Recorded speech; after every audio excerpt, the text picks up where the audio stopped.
Hi hello नमस्कार मंडळी, स्नेहलता संदीप या चॅनलमध्ये मी स्नेहलता तुमचं सगळ्यांचं अगदी मनापासून स्वागत करत आहे। तर मी आज तुम्हाला घेऊन जाणार आहे एका नवीन ठिकाणी। बऱ्याचदा तुम्ही बघितलेलं सुद्धा असू शकतं, पण माझ्या व्हिडिओमध्ये तुम्ही पहिल्यांदा बघताय। तर अशा ठिकाणी मी तुम्हाला घेऊन जाणार आहे। अगदी शांत मस्त असं ठिकाण आहे। तुम्ही जर रावेतपासून जवळ कुठे राहत असाल किंवा रावेत, किवळे, निगडी, आकुर्डी या ठिकाणी राहत असाल तर रेल्वे स्टेशन पासून अगदी जवळ आहे। खूप सुंदर असं ठिकाण आहे। तर हे आहे रावेत मधलं इस्कॉन टेम्पल। खूप सुंदर असं आहे। तर इथे तुम्ही नक्की एकदा विजिट करू शकता। मी तुम्हाला अगदी डिटेल मध्ये पुढे व्हिडिओ दाखवते। व्हिडिओ शेवटपर्यंत नक्की बघा। व्हिडिओ तुम्हाला आवडला तर व्हिडिओला लाईक करा। चॅनलवर नवीन असाल तर चॅनलला सबस्क्राइब करा आणि व्हिडिओ शेवटपर्यंत नक्की बघा आणि कमेंट बॉक्समध्ये मला नक्की सांगा की व्हिडिओ तुम्हाला कसा वाटतोय ते। तर मंदिरात जाताना आधी आजूबाजू म्हणजे इकडच्या बाजूला भरपूर सारी दुकानं आहेत। अगदी स्वच्छ असा परिसर आहे सगळा आणि बाजूलाच पुस्तकालय वगैरे म्हणजे पुस्तकांचं दुकान आहे किंवा इतर देवाच्या शॉपिंगचे दुकानं आहेत। त्यानंतर बाजूलाच मोफतचा चप्पल स्टँड आहे। अगदी छान सुविधा आहे, बघू शकताय। खूप सुंदर असं मंदिर आहे। तर इथे फ्री मध्ये चप्पल स्टँड आहे। इथे आम्ही सगळ्या चप्पला काढून घेतल्या। त्यानंतर इतकं सुंदर असं पेंटिंग होतं, खूप सुंदर होतं, बघू शकताय। कृष्णा बलराम आणि मस्त असं पेंटिंग बघून झाल्यानंतर मंदिराकडे आम्ही जायला सुरुवात केली।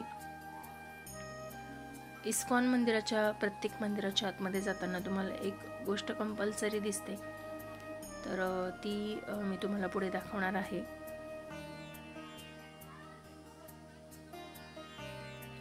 तर तुम्ही बघू शकताय खूप सुंदर अशी मूर्ती आहे आणि आजूबाजूला कमळाची झाडं सुद्धा आहेत। इथे बघू शकत असाल तुम्ही विष्णूंच्या पायावरती काही शुभ चिन्ह आहेत। त्यानंतर भव्य अशी मूर्ती आहे विष्णू महालक्ष्मींची। ही बऱ्याचदा इस्कॉन टेम्पल मध्ये बघायला मिळते। एकतर कृष्ण उभे असतात किंवा विष्णू लक्ष्मी शेष नागावरती, विष्णू निद्रावस्थेत आहेत आणि महालक्ष्मी त्यांचे पाय दाबतात आणि विष्णूंच्या बिंबीतून निघालेले ब्रह्मा।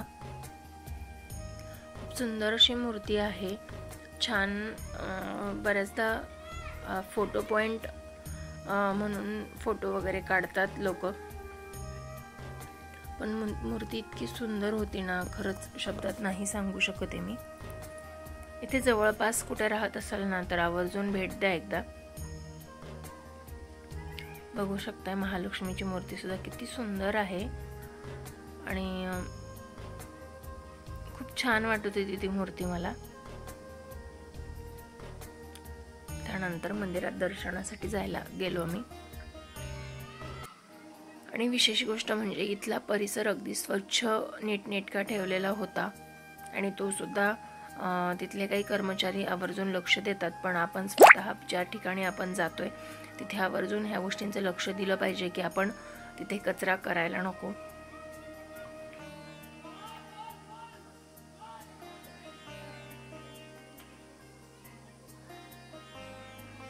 बघू शकताय तुम्ही, खूप सुंदर मूर्ती वाटत होती खरं तर।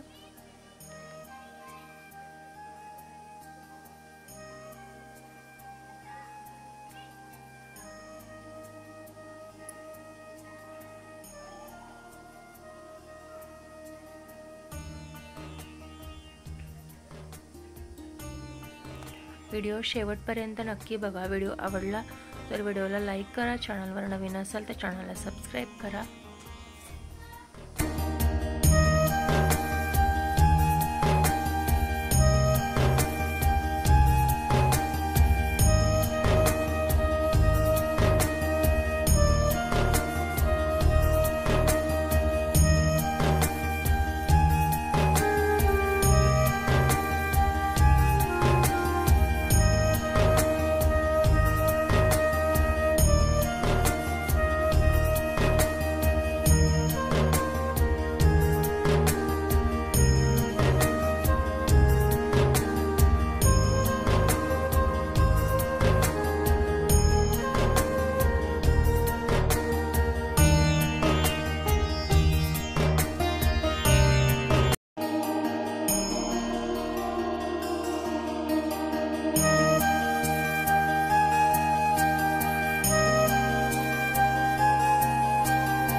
त्यानंतर आम्ही पूर्ण मंदिराची परिक्रमा केली आणि त्यानंतर परतीच्या मार्गासाठी निघालो. पण तिथे मी कृष्णाचा एक छोटासा ड्रेस घेतला.